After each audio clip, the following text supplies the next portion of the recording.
اقرأ أخيا ورتل القرآن اصبح بصوت. waxay idinka sheekeynayaan gabadh gaalo ah waa gabadh madow oo soo muslinto markii hore gaalo ahayd ayaa gabadhaas waxa iga yaabiyey gabadha anaaba soo muslimiyey waxa iga yaabiyey wax markii la soo muslimiyay yani ana u qabtay shahaadada waxa iga yaabiyey gabadhani siday ninkeeda ula dhaqanto nin baan u guuriyey kaloo madow African American waxaan deganay markaa Maryland meelado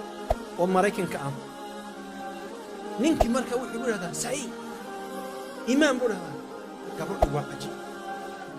gabadhu ilaahay noo barakay dumarka African American waxa lagu yaqaan dumarka madmadow ee soo muslimay Mareykanka degan inay taf yihiin ay adag yihiin taagan yihiin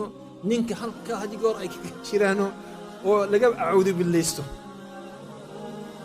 ninkana gabadhiisa wuu amaanay waana aad ugu faraxsan inantii baan u yeeray ii waran baan waxay tiri caynka ninka loola dhaqmo ninka caynka loola dhaqmo waxaan ka bartay hooyada haye waxay tiri hooyaday waa hooyada gaala ayaa aabaheedoo gaala hooyaday bay tiri markuu aabahay yimaado intaanu imaanin bay annakana sii diyaarin jirtay way noo sii mayli jirtay looshii bayna sii mari jirtay wayna sii qurxin jirtay cadar bay noo sii mari jirtay annakoo diyaara oo aad moodeen inaan daa aroos tegayno xaflad tegayno qurux badan oo naloo sii meelo naloo sii subkaba aabahay yimaada markuu jeliska uu alba maftaxa ku dhufto ay tiraahdo dusha kora yaa waxay tiri marka aabahay hooyadii halkaa tuwal baa u saaran aabahay kursi baa albaabkay u dhigtay bay tiri kursigii bay ku fadhiisisaa kabahay ka bixisaa mariyihii uu xidhnaay sare ka bixisaa tuwaalkiina way siisaa waxda musqusha galo soo meelo alaabtiisii bay tiri markaa musqusha ayay u taal markuu ka soo baxo uu musqusha ka soo baxo cuntadii oo diyaara ayuu u yimaad 2 saacadood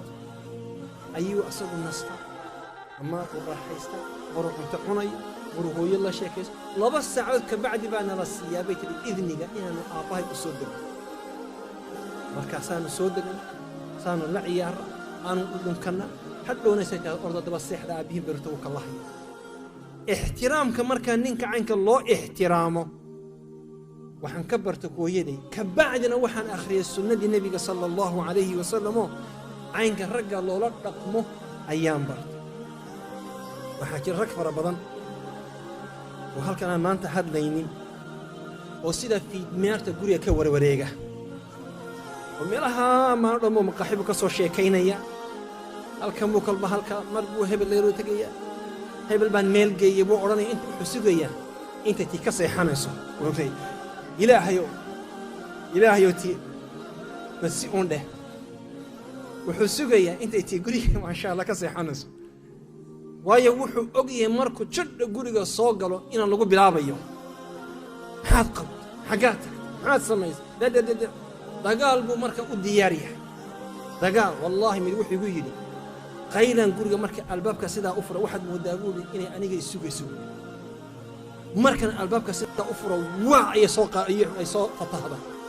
ayadoo qaylansan ka seexdaa buu yiri ayadoo qaylansan waa soo toosa saanaha buu tarahabeeyo isku xaawdhay qaylanaysa mise